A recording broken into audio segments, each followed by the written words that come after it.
आशीर्वाद होना जरूरी होता है। मैं तो यही मानता हूँ, मेरे तो कहेंगे ना, मेरे तो संस्कारों में यही है ना। और सबकी अपनी अपनी सोच है, लेकिन आपको बिल्कुल भी टेंशन नहीं लेनी। मां सरस्वती का आशीर्वाद आपके ऊपर बिल्कुल बना हुआ है। आप लोग बिल्कुल एक इतिहास लिखेंगे, जो सोच कर आए हैं वो आप जरूर लेकर जाएंगे। ठीक है, तो सभी को जय हिंद, माता रानी को प्रणाम करते हुए जय माता दी। आगे चलते हैं। तो बच्चों, हमारा सेशन शुरू होता है। प्यारे बच्चों, आते हैं अपने 72 नंबर शब्द था हमारा। प्यारे बच्चों, क्या था? कसूरवार। उससे आगे चलते हैं, आ जाइए।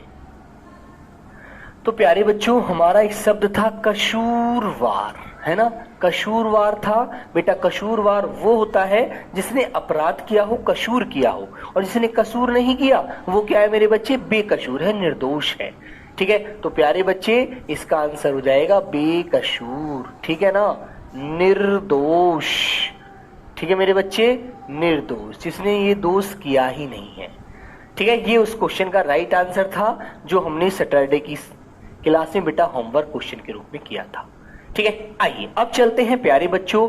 आज का पहला शब्द है 73 नंबर, एतल। ए माने नहीं, तल माने जिसका नीचे का तल ना हो। बाल्टी देखी आपने? बाल्टी, बाल्टी के नीचे का यदि तल हटा दें और उसमें हम पानी भरेंगे तो वो क्या हो जाएगा? पानी निकल जाएगा, है ना। पानी बाल्टी में नहीं रुकेगा। ठीक है बच्चों, सभी को नमस्ते, सभी को जय हिंद। सभी का कमेंट मुझे दिख रहा है, आपको अपने आप में नहीं दिख रहा होगा, है ना। मुझको सबका दिख रहा है। ठीक है, विमल, साक्षी, डॉली, है ना, युवनी, जयदीप, अनूप, अनीप, अमित, ठीक है, निशा, सभी का मुझे आंसर दिख रहा है ना बच्चों। आइएगा। तो बेटा, एतल किसे कहते हैं? बिना पेंदे का जो कोई बर्तन हो या कोई भी ऐसा पात्र होता है जिसमें पेंद नीचे तल नहीं होता, उसे एतल कह देंगे बेटा, है ना। और इसके लिए आंसर क्या हो जाएगा? ऑप्शन प्यारे बच्चों, वीतल। याद रखना, देखो सब लोगों को सोचकर आंसर देना है। इसका आंसर तो मैंने बता दिया, आगे का आंसर आप लोग देंगे। ठीक है, वेरी गुड। फिर आता है बेटा नंबर शब्द हमारा 74, है ना, बिल्कुल। जिसका शब्द देख रहे हैं अब, ये लिखा हुआ अमित। अमित का मतलब होता है बेहद, है ना, बेहद। और ये यार पता ही नहीं है कितनी बेहद, जिसकी कोई हद ही नहीं है, जिसकी कोई सीमा ही नहीं है, वो बेहद होता है बेटा। जैसे मान लीजिए कोई बच्चा बहुत ज्यादा शैतानी करता है तो हम कहते हैं यार बेहद शैतान है। थोड़ा बहुत नहीं सर जी, बेहद शैतान है, बहुत ज्यादा शैतान है ना। तो प्यारे बच्चे, इसके लिए आपका विलोम क्या होगा? एक बार सोचकर आंसर दो सभी लोग। जितना आप सोचेंगे ना अंतरात्मा से, उतना ही अच्छा आंसर आपकी नजर से, आपके अंदर से आएगा। ठीक है, बिल्कुल। बोलो प्यारे बच्चे। तो अमित का विलोम क्या हो जाएगा मेरे बच्चों? परिमित हो जाएगा। क्या हो जाएगा? परिमित, जिसकी एक सीमा है, जिसकी एक हद है।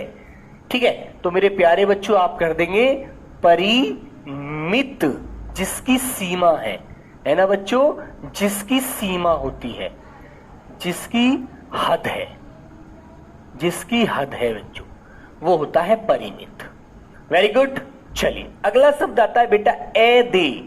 मान लीजिए आपने मुझसे कलम मांगी कि सर इस कलम को हमें दे दो, तो मैंने आपसे कहा बेटा ये ए दे है, ये न देने योग्य है, क्योंकि यदि मैंने आपको दे दी तो फिर मैं किससे लिखूंगा? फिर मैं बोर्ड पर किससे लिखूंगा, है ना प्यारे बच्चों। तो आपने कहा ठीक है सर, तो ये ए दे है, न देने योग्य है? हाँ, मैंने कहा हाँ। और जो देने योग्य होता है वो क्या होता है बेटा? दे होता है ना। तो ए दे का विलोम क्या हो जाएगा मेरे प्यारे बच्चों? दे हो जाएगा मेरे बच्चों, दे। दे का मतलब होता है देने योग्य है जो। ठीक है, वेरी गुड, याद रखेंगे, अच्छे से ध्यान रखना। अगला शब्द आता है बेटा अधिकार। अधिकार किस चीज को बोलते हैं? जिस पर हमारा हक होता है ना। जैसे मान लीजिए आपको कोई भी क्लास में प्रॉब्लम होती है, कोई भी परेशानी होती है, तो आपका अधिकार है, आपका हक है कि आप आरडब्ल्यू का हिस्सा है। आपको जो भी परेशानी होगी आप मेरे पास तक उस बात को पहुंचाओगे कि सर मुझे हिंदी में ये दिक्कत आ रही है, मेरी इस परेशानी को दूर कर दो कैसे भी करके, है ना। तो बच्चों मैं सोचूंगा फिर कैसे दिक्कत दूर करनी है आप लोगों की, है ना। तो मेरे बच्चों वो अधिकार है, आपका हक है। और जो आपका अधिकार नहीं है वो बेटा क्या होता है? अनधिकार। अनुपसर्ग लगा दीजिए तो बेटा आंसर आपका हो जाएगा अनधिकार। ठीक है ना, अनधिकार। बताओ समझ में आई बात? बोलिए मेरे प्यारे दोस्तों, बात समझ में आई? कर दोगे ना ऐसे ही आप लोग क्लियर? देखो ऐसे ही अच्छे से पढ़ते चलना सब लोग, है ना।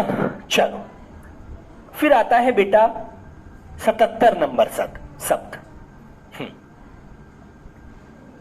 मैं बेटा अच्छा हूं, आशा करता हूं आप भी अच्छे होंगे। अधिकृत, अधिकृत का मतलब क्या है? अधिकार, कि सर जी अधिकृत है इस चीज पर, पूरा अधिकार है हमारा, ठीक है ना। तो बेटा इसमें भी कौन सा उपसर्ग लगा देंगे? इसके अनुसार इसको भी बदल दीजिए, इसका भी विलोम बता दो सब बच्चे। क्या कहोगे प्यारे बच्चों? इसका भी आंसर आप बताओगे अनधिकृत, अनधिकृत, ठीक है बेटा, अनधिकृत। क्लियर? तो ये भी आंसर आप कैसे दे सकते हैं? अनधिकृत। अन उपसर्ग लगा करके आपने इन दोनों का विलोम बना दिया, अन उपसर्ग लगा करके, ठीक है मेरे प्यारे बच्चों, याद रहेगा बेटा, बहुत बढ़िया। अब आता है बेटा आमिष। आमिष, तो आ का मतलब ए नहीं आया, केवल यहां पर आ आया है। आ का मतलब होता है साग, जिसमें मांस है। जो भोजन आप खा रहे हैं, मान लीजिए आपसे मैंने कहा कि यार बच्चों, प्यारे बच्चों बात सुनोगे? हाँ सर बताओ। हाँ भैया बताइए कि आपके भोजन में मांस है ना? तो वो मांस सहित भोजन बना हुआ है, मांस है उस भोजन में, है ना। और आपने कहा सर जी मैं तो मांस नहीं खाता, मैं तो कभी मांसाहारी हुई नहीं, मैं तो शाकाहारी व्यक्ति हूं। तो आप फिर कैसे कहलाएंगे? निरामिष, बिना मांस, बिना मांस का जो आप भोजन कहेंगे वो निरामिष हो गया, ठीक है ना। Very good. तो बेटा आमिष होता है मांस सहित वाला भोजन, सहित वाला खाना, और निरामिष हो जाएगा इसका बिना मांस वाला भोजन, बिना मांस वाला खाना, है ना। और प्यारे बच्चों कभी कभी यहां पर सामिष भी दे देता है, शामिष। तो शामिष का मतलब भी मांस सहित ही होता है ना। और इसके लिए आप निरुपसर्ग लगा करके बोल देंगे निरामिष। क्या बोल दोगे मेरे प्यारे बच्चों? निरामिष, निरामिष, जिसमें मांस नहीं है, बिना मांस का। तो यहां मैं लिख देता हूं प्यारे बच्चों, बिना मांस का जो भोजन होता है, बिना मांस का, बिना मांस का। क्लियर है? अब आगे कौन सा शब्द आता है बेटा? उपत्यका। उपत्यका किसको बोलते हैं? उसको बोलते हैं पर्वत के नीचे की जो भूमि होती है। मान लीजिए आप पर्वत पर चढ़े हुए हैं, उसकी नीचे की जो समतल भूमि है उसे उपत्यका कहा जाता है, ठीक है ना बच्चों। हाँ, और मेरे प्यारे बच्चों इसके लिए विलोम क्या होगा? सब लोग बताओ भाई, सोचो एक बार। जब तक सोचोगे नहीं तब तक अच्छे से अंदर से आवाज नहीं आएगी, ठीक है। हाँ, अनामिष नहीं बेटा, निरामिष कहेंगे। अंजलि हाँ बिल्कुल बेटा, सही आंसर है, बिल्कुल, वेरी गुड। तो उपत्यका का विलोम क्या होता है प्यारे बच्चे? क्या हो जाएगा? अधित्यका, पर्वत के ऊपर की भूमि, अधित्यका, अधित्यका, है ना। ये नीचे की भूमि थी और वो ऊपर की भूमि है, अधित्यका। उल्टा ही तो करना है हमें, विलोम ही तो पढ़ रहे हैं हम लोग, विलोम ही हमें बताना है। Very good. आवाज कट रहा है सर। अच्छा बेटा ऐसा तो नहीं हो सकता।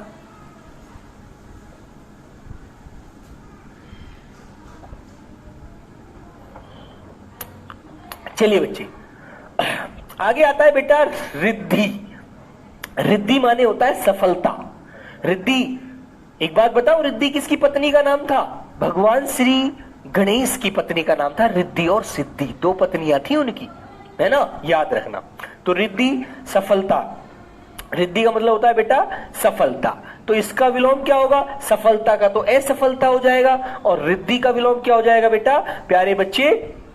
विपन्न। विपन्न बोलेंगे बेटा, विपन्न, विपन्न, जिसका मतलब होता है बच्चों असफलता, असफलता, ठीक है ना, बिल्कुल ठीक है।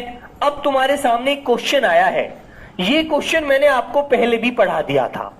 एकाग्र, एकाग्र का मतलब मैंने बताया था आप लोगों को, जिस बच्चे को याद है वो बता सकता है कि एकाग्र का मतलब होता है एक ही विषय पर ध्यान देने वाली बात, ध्यान देने योग्य। जब हम ध्यान देते तो हमारा दिमाग एकाग्रता में काम करता है, एक जगह केवल, है ना।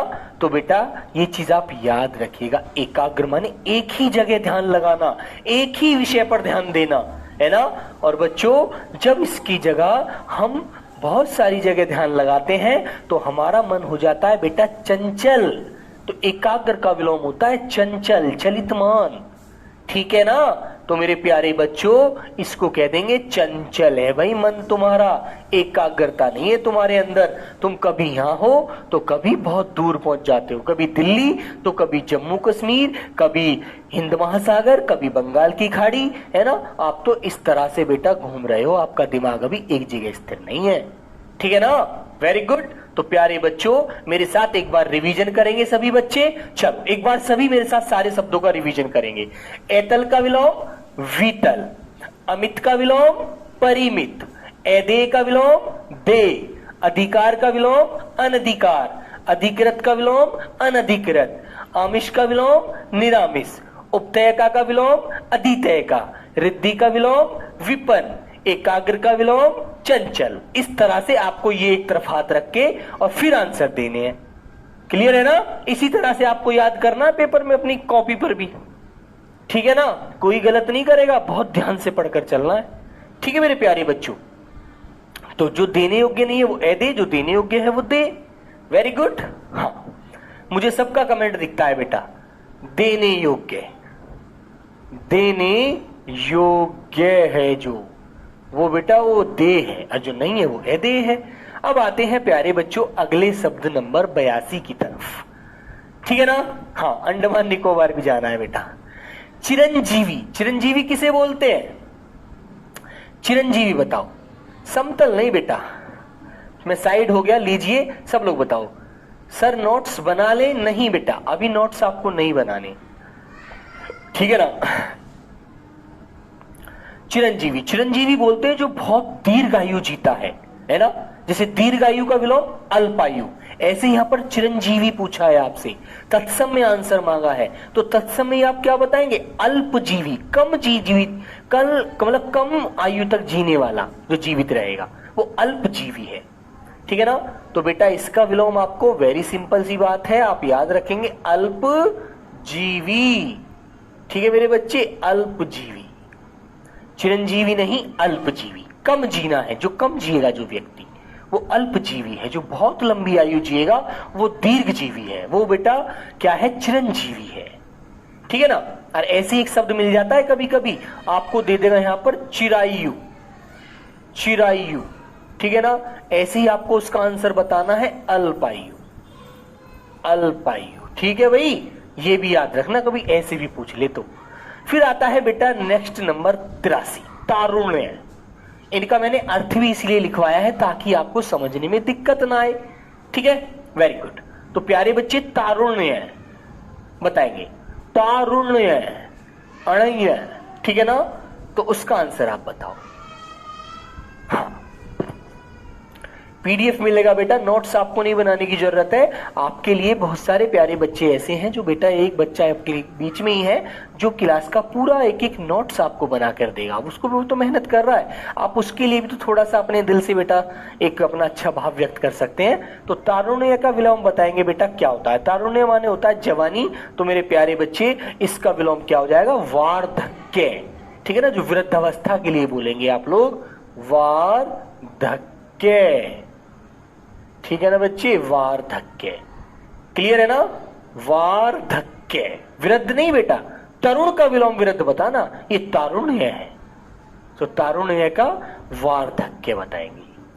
फिर आता है बेटा तवंगी, तवंगी, तनवंगी, तनवंगी, तन माने शरीर, वंगी माने जो कमजोर है, और जो महिला है, स्त्री है, वो तनवंगी है, उसे बेटा कमजोर स्त्री कहेंगे। तो इसका विलोम आप लोगों को बताना है, बताएंगे क्या कहेंगे? बोलो प्यारे बच्चे। जो कमजोर स्त्री नहीं है, मजबूत है, ताकतवर स्त्री है, उसे आप क्या कहेंगे? बोलो। हाँ, बुढ़ापा का जवानी हो जाएगा बेटा, जवानी का बुढ़ापा हो जाएगा, तारुण्य का वार्धक्य है, और बेटा वृद्ध का, सॉरी, तरुण का वृद्ध है। सब तीनों शब्द इस तरह से आप याद रखिएगा, ठीक है ना। बताओ। हाँ तो क्या कहोगे बेटा?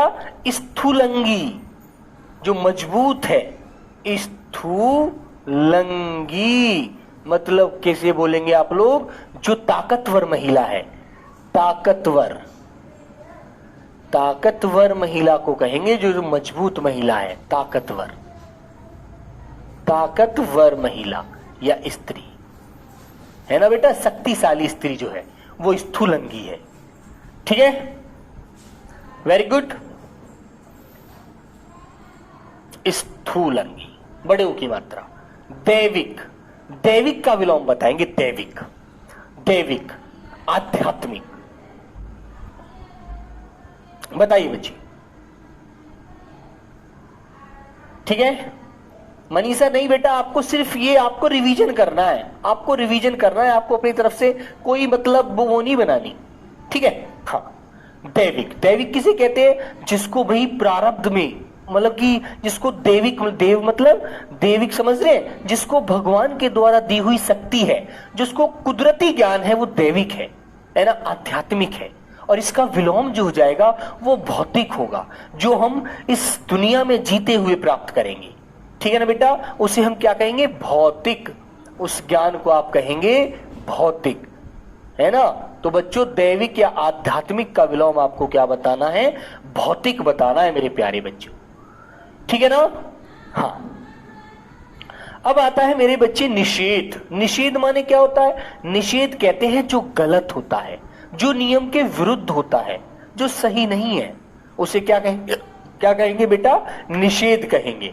और प्यारे बच्चों, जो निषेध नहीं है इसका विलोम क्या बताएंगे? जो नियम के अनुसार है वो बेटा विधि है, कहते हैं ना, विधि विधान के अनुसार, ठीक है ना बच्चों। उसे क्या बोलेंगे? विधि, ठीक है मेरे प्यारे बच्चे, विधि बोलेंगे, विधि, है ना, नियम के अनुसार, नियम के अनुसार, नियम के अनुसार बच्चों, ठीक है ना, नियम के अनुसार। थोड़ी कलम मोटी हो रही है भाई, इसको थोड़ी पतली कर लो बस, ठीक है बच्चों। नियम के अनुसार है, जो विधि है, जो कानून है, बिल्कुल जो चीज लिखी है उसी के अनुसार हमें पढ़ना है, ठीक है ना, वेरी गुड। फिर आएंगे प्यारे बच्चों, देखो ये शब्द मैं अभी आपको पीछे पढ़ाकर आया था, ठीक है, निरामिष, जिसमें मांस ना हो, ठीक है। मांस न खाने वाला नहीं कहेंगे, जिसमें मांस न हो वो बोलेंगे, मांस न वाला, जिसमें मांस नहीं है। मांस रहित कहिए इसे, मांस रहित, ठीक है, मांस रहित बोलिए, गलत लिख रखा है इसके साथ, मांस रहित, तो वो निरामिष है। और जो मांस वाला है वो आपको अभी पीछे पढ़ा था, आमिष या शामिष, ठीक है बच्चों, आपने पढ़ा था पीछे आमिष। ये क्वेश्चन देखो, अब उल्टा करके पूछ ले तो ऐसे ही बताना है, आमिष और शामिष। क्लियर मेरे प्यारे बच्चों? तो याद रखना, जैसे बेटा वो कभी आपको पूछेगा आमिष का विलोम या सामिष का विलोम, कभी आपसे पूछ सकता है निरामिष का विलोम।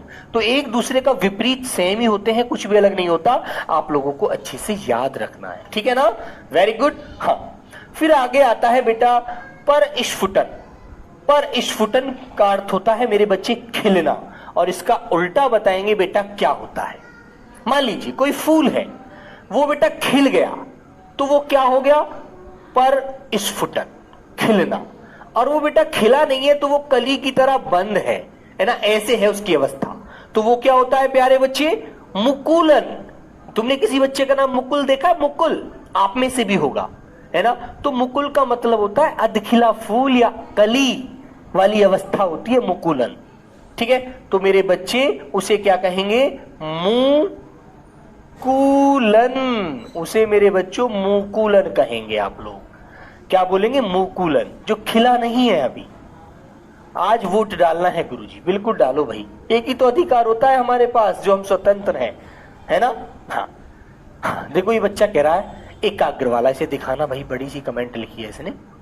हाँ सर, क्या एकाग्र का विलोम विचलित हो सकता है? भाई मनीष देखो, बात सुनो भाई, एकाग्र का मतलब हम देसी सी अपनी भाषा में बोल सकते हैं, विचलित कह सकते हैं। विचलित की अवस्था वही है कि भाई तू तो एक जगह स्थिर नहीं है, तू तो चलितमान है, तू तो विचलित है, कभी यहाँ कभी वहां कभी वहां। लेकिन मेरे प्यारे बच्चे, जो हमारा आयोग मानता है, हमें वही शब्द ज्यादा पढ़ते हैं, है ना। अपनी तरफ से तो हम अर्थ लगा लेंगे, वो तो बात सही है, लेकिन उसने ना माना, फिर क्या हो जाएगा? दिक्कत हो जाएगी ना। इसलिए हमें ज्यादा से ज्यादा वही शब्द रिवीजन करना है, वही शब्द रिवाइज कर रहे हैं जो शब्द आयोग के द्वारा पूछे जाते हैं और सही माने जाते हैं, उन पर ध्यान देना है मेरे भाई। ऐसे तो बहुत सारे अर्थ निकाल लेंगे हम, है ना। बेटा नोट्स आप मत बनाइएगा अभी तोमर, आपको नोट्स बने बनाई ऐप में मिलेंगे। आप क्यों परेशान होते हो यार, आप बेकार में परेशान मत होइएगा, ठीक है। तो बेटा जैसे आपने कहा कर्कश, अरे भैया कोई व्यक्ति बोलते समय इतना कड़वा बोलता है, इतना कठोर बोलता है, बड़ा निर्दयी होता है, उसके अंदर दया का भाव, दया वाले शब्द नहीं दिखते उसके, तो उसे बोलते हैं कर्कश। और कोई व्यक्ति कितना मधुर बोलता है, इतना अच्छा लगता है कि जैसे उसके मुख से फूल झड़ रहे हो, है ना, तो बेटा उसे मधुर बोला जाता है ना। तो बेटा कर्कश का विलोम क्या कहेंगे आप लोग, मधुर। क्या बोलोगे मेरे बच्चों, मधुर। याद रहेगी बात आपको, इसी तरह से मधुर। और निर्दयी का बेटा जिसमें दया नहीं है, बिल्कुल निर्दय व्यक्ति है, दयावान नहीं है बिल्कुल भी, तो इसका दयावान कर देंगे, है ना, बिल्कुल इस तरह से आप याद रखिएगा। हाँ, खिलना का विलोम बंद बेटा, मुरझा जाना, बंद हो जाना, अपनी मतलब अधखिली वाली कली वाली उसमें अवस्था में आ जाना, ठीक है ना। आगे आया मेरे प्यारे बच्चे श्री गणेश। तो श्री गणेश का विलोम क्या होता है, श्री गणेश का मतलब होता है किसी कार्य की शुरुआत, आरंभ होना, ठीक है ना मेरे बच्चे। और इसके लिए विलोम होता है इति श्री, जैसे अथ एक शब्द होता है अथ, अथ का विलोम होता है इति। इसी प्रकार प्यारे बच्चों श्री गणेश जब हम कोई अच्छा कार्य करते हैं, मान लीजिए देखो एक एग्जांपल देता हूं मैं आपको, ऐसे ही समझ में आएगा। जब हमारे घर में पूजा होती है तो सबसे पहले किसका पूजन किया जाता है, हिंदू धर्म में बेटा श्री गणेश को पूजा जाता है ना। तो जिससे कि सभी देवी देवताओं का क्या हो जाए, आवाहन हो जाए, सभी देवी देवता आ जाए, है ना। तो प्यारे बच्चों इसका विलोम हमारा क्या हो जाएगा, श्री गणेश का विलोम हो जाएगा बेटा इति श्री। इति श्री मतलब मेरे बच्चों आरंभ का विलोम समाप्त, ठीक है ना, इस प्रकार, ठीक है, वेरी गुड, याद रखेंगे, बहुत सुंदर। आगे शब्द आता है बेटा अर्वाचीन। अर्वाचीन किसे बोला जाता है, अर्वाचीन का मतलब होता है अर्धन आचीन, मतलब कि अर्वाचीन, ठीक है, अर्व धन आचीन। तो क्लियर इसका मतलब ये है जो हम नया समय होता है उसे अर्वाचीन बोलेंगे। और बेटा ये तत्सम में बोलते हैं हम लोग, है ना। और इसका विलोम यदि हमें उल्टा बनाना है तो नए का विलोम तो पुराना हो जाएगा, है ना बच्चों, और अर्वाचीन का विलोम प्राचीन हो जाएगा। तो सिंपल सी बात है मेरे प्यारे बच्चों, आप लोग क्या बताएंगे इसका विलोम, मेरे भैया आप बताएंगे प्राचीन। क्या बताओगे बेटा, प्राचीन माने पुराना, नया का विलोम पुराना हो गया मेरे बच्चे, पुराना। ये भी मैं आपको कोष्टक में लिखकर इसका अर्थ भी पता लग जाए इससे, ठीक है, वेरी गुड। तो ऐसे आप याद रखना, है ना। चले आगे, ऐसे एक शब्द होता है नूतन। नूतन माने भी नया होता है, और नूतन का पुरातन। जिस भाषा में तत्सम में वो बोले, आपसे बोले तो आप तत्सम में आंसर दो, आपसे वो तद्भव में पूछे तो आप उसे तद्भव में आंसर दो, ठीक है, जैसा वो बोले वैसे ही आप बोलिए। रिजु, ये शब्द बेटा मैंने आपको पढ़ाया था, रिजु का विलोम बताइए बच्चे।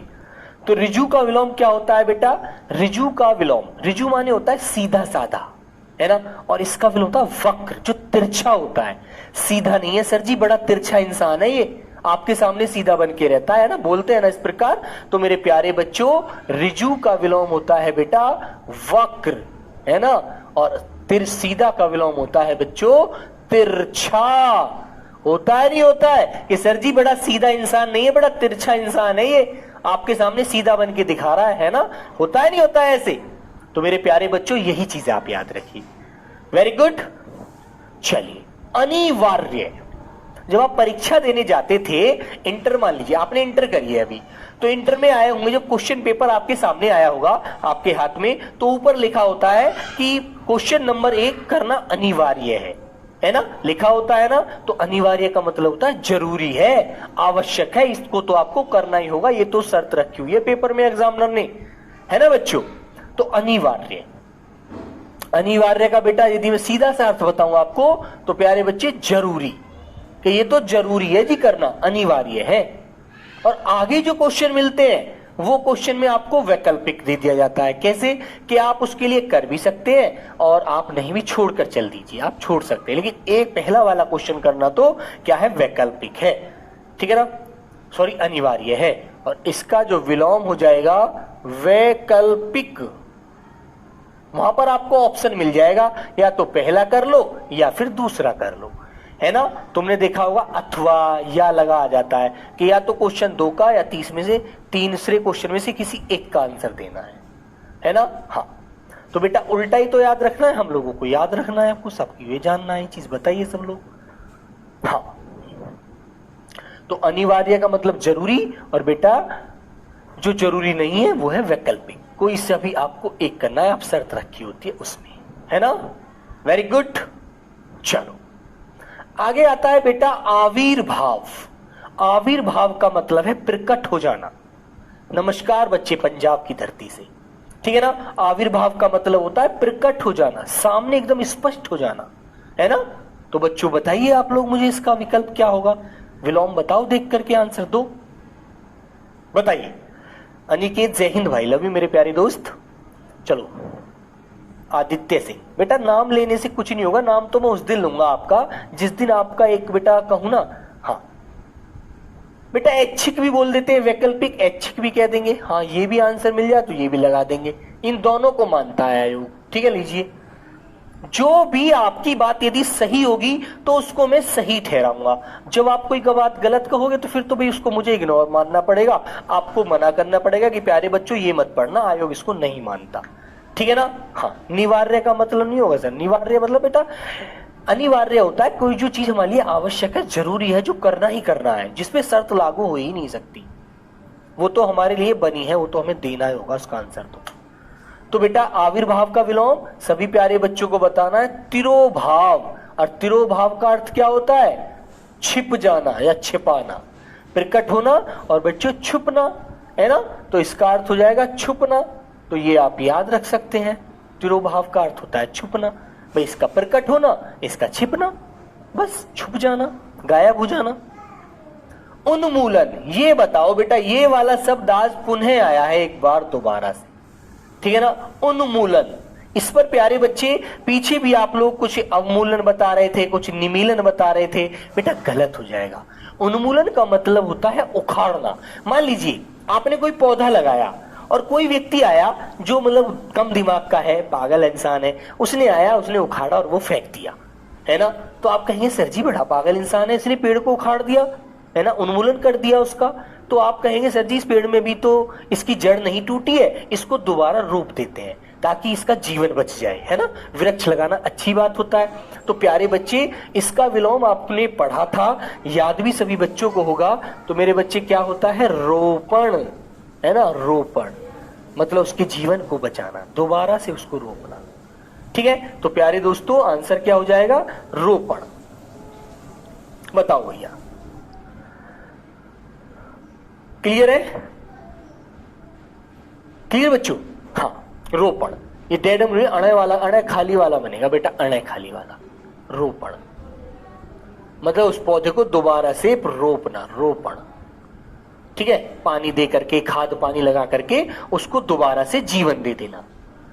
गिरस्त, गिरस्त का विलोम बताओ बेटा, गिरस्त का विलोम सब लोग बताएंगे। गिरस्त, गिरस्त का मतलब क्या होता है, किसी चीज से जो व्यक्ति घिरा हुआ है ना, उसे क्या बोलेंगे बेटा, उसे कह देंगे प्यारे बच्चों गिरस्त। और जो किसी चीज से मुक्त हो चुका है, मान लीजिए अब आप एक विद्यार्थी हैं, है ना, अब आपका दिमाग टेंशन ग्रस्त रहेगा कि यार मेरे को नंबर डालना है इसी बार 2025 वाली जीडी में, मुझे वर्दी लेनी है और मुझे देश की सेवा करना है। तो आप उस टेंशन से थोड़े से ग्रस्त रहेंगे, और जब आपको जॉब मिल जाएगी, जब आपको नौकरी मिल जाएगी, तो मेरे प्यारे बच्चे आप क्या हो जाएंगे, मुक्त हो जाएंगे कि मुझे नौकरी मिल गई, टेंशन फ्री, है ना। तो ग्रस्त का विलोम प्यारे बच्चे क्या हो जाएगा, मुक्त। भाई तुम टेंशन मुक्त हो गए, तुम्हें तुम्हारी जो नौकरी थी, जो तुम्हें चाहिए था, वो मिल गया, है ना मेरे बच्चों। Very good. हाँ, मुक्त। आगे आता है बेटा रुगण। रुगण का अर्थ जानते हैं क्या होता है, रुगण माने होती है एक प्रकार से बीमारी। मान लीजिए अब तुमने देखा होगा 2018 के बाद मेरे प्यारे बच्चे जो एक कोरोना काल आया था 19-20 के लगभग, मेरे भाई उसमें कितनी बड़ी बीमारी थी, है ना। कोई किसी को नहीं मान रहा था, कोई किसी के पास नहीं जा रहा था, सब लोग दूर दूर दूर दूर घूम रहे थे।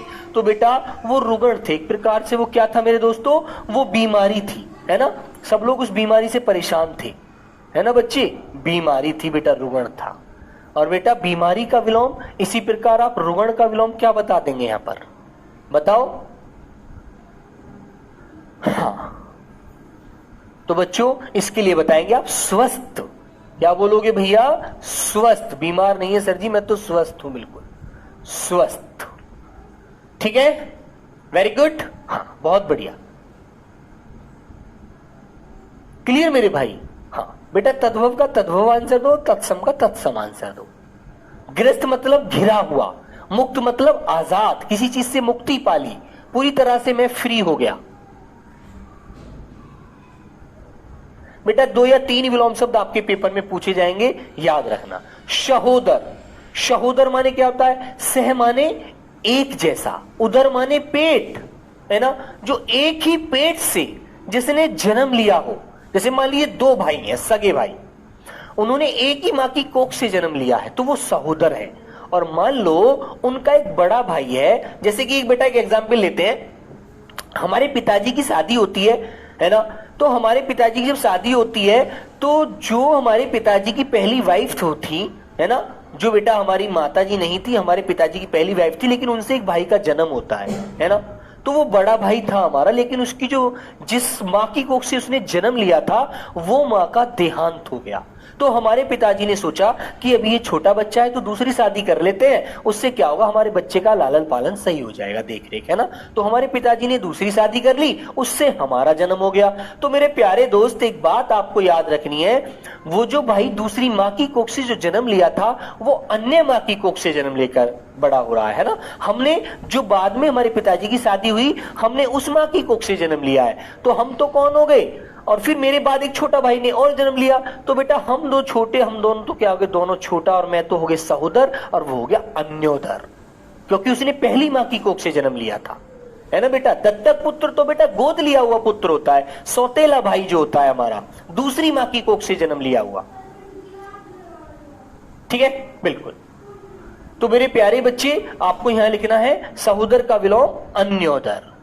क्या लिखना है बेटा? अन्योदर, मतलब दूसरे उदर से जन्म लेने वाला, है ना। तो माँ की कोख तो बदली, उसने पहली वाली माँ के कोख से जन्म लिया था, हमने दूसरी वाली माँ की कोख से जन्म लिया है, तो हम दोनों सौतेले भाई हो गए। एक माँ की कोख से जन्म नहीं लिया, दोनों ने अलग अलग माँ की कोख से जन्म लिया है। ठीक है ना, तो बेटा उसे अन्योदर कहते हैं। ठीक है ना, वेरी गुड। चलो आगे आता है बेटा परोक्ष। परोक्ष, परोक्ष का विलोम बताओ क्या होता है, बताइए बच्चे, सब प्यारे बच्चे बताओ भाई, ध्यान से बताएंगे सभी लोग, ध्यान से।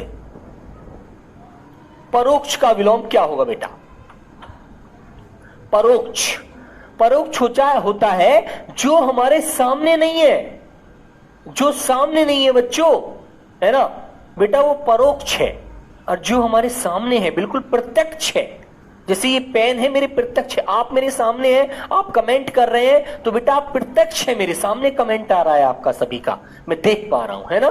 तो बेटा परोक्ष का विलोम होता है प्यारे बच्चों प्रत्यक्ष। क्या होता है बच्चों? प्रत्यक्ष। ठीक है ना। और कभी कभी प्यारे बच्चे यहां पर अप्रत्यक्ष भी आपको मिल सकता है, अप्रत्यक्ष का विलोम बताओ, तब भी आपको प्रत्यक्ष ही बताना है ना। Very good. तो परोक्ष का विलोम प्रत्यक्ष होता है, याद रखना।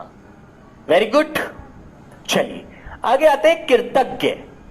कृतज्ञ कौन होता है? कृतज्ञ होता है मेरे बच्चे उपकार मानने वाला। तो इसका आंसर आप दे दीजिए मुझे, ये तो बड़ा साधारण सा शब्द है यार। बोलो सब लोग आंसर करो भाई, बोलो। हाँ, अग्निवीर आर्मी से बेटा। बेटा यदि हम दिल से किसी चीज को चाहते हैं ना, वो हमसे ज्यादा दिन हमसे दूर नहीं रहती, एक दिन मिल ही जाती है यार, है ना। मेहनत करो दिल से, है ना। जब आप लोगों को एक सम्मान समारोह रखा जाएगा सर के माध्यम से, तब आपको बुलाया जाएगा यहाँ पर, तब हम मिलेंगे, तब मजा लेंगे, है ना, बिल्कुल। तब हम एक दूसरे के प्रत्यक्ष होंगे, सामने होंगे। बोलो बच्चों। तो मेरे प्यारे बच्चे, कृतज्ञ होता है एहसान मानने वाला, उपकार मानने वाला, और जो नहीं मानता है एहसान, उसे कहते हैं बच्चों क्या? आंसर आने लगा है, बहुत सुंदर भाई। कल से एक अंताक्षरी टाइप खेलो, सब लोग आंसर दिया करो, ठीक है। तो बेटा उसे बोलते हैं क्या मेरे बच्चे? कृतज्ञ, जो एहसान नहीं मानता कि हाँ यार कर दिया होगा तुमने मेरे ऊपर आसान, है ना, वो जो व्यक्ति होता है ना मानने वाला। प्राचीन का बेटा नवीन भी होता है, वेरी गुड। प्राचीन का नवीन भी होता है, याद रखना। आज्ञा का विलोम अवज्ञा होता है मेरे बच्चे। सुधा का बेटा गरल होता है, लीजिए सुधा। गरल किसे बोलते हैं बेटा? गरल होता है जहर को बोला जाता है ना, और इसका विलोम सब लोग बता दो। गरल जहर को बोलते हो ना सभी लोग, हलाहल जिसको बोलते हो पर्यायवाची। हाँ, थोड़ा सा लेट हो गया, कोई बात नहीं बेटा। तो बच्चे बताओ सब लोग क्या होगा? गरल का विलोम शुद्धा, अमृत का विलोम विश्व। ऐसे याद रखो यार, ऐसे याद रखोगे ना सब लोग अच्छे से, तो मजा आएगा पढ़ने में भी और पढ़ाने में भी। ठीक है, तो सब लोग एक बार मेरे सामने इनका रिवीजन करके दिखा दो मुझे। चलो, ऋजु का विलोम वक्र, अनिवार्य का विलोम वैकल्पिक या ऐच्छिक, आविर्भाव का विलोम तिरोभाव, उन्मूलन का विलोम रोपण, ग्रस्त का विलोम मुक्त, रुग्ण का विलोम स्वस्थ, सहोदर का विलोम अन्योदर, परोक्ष का विलोम प्रत्यक्ष, कृतज्ञ का विलोम कृतज्ञ, गरल का विलोम शुद्धा।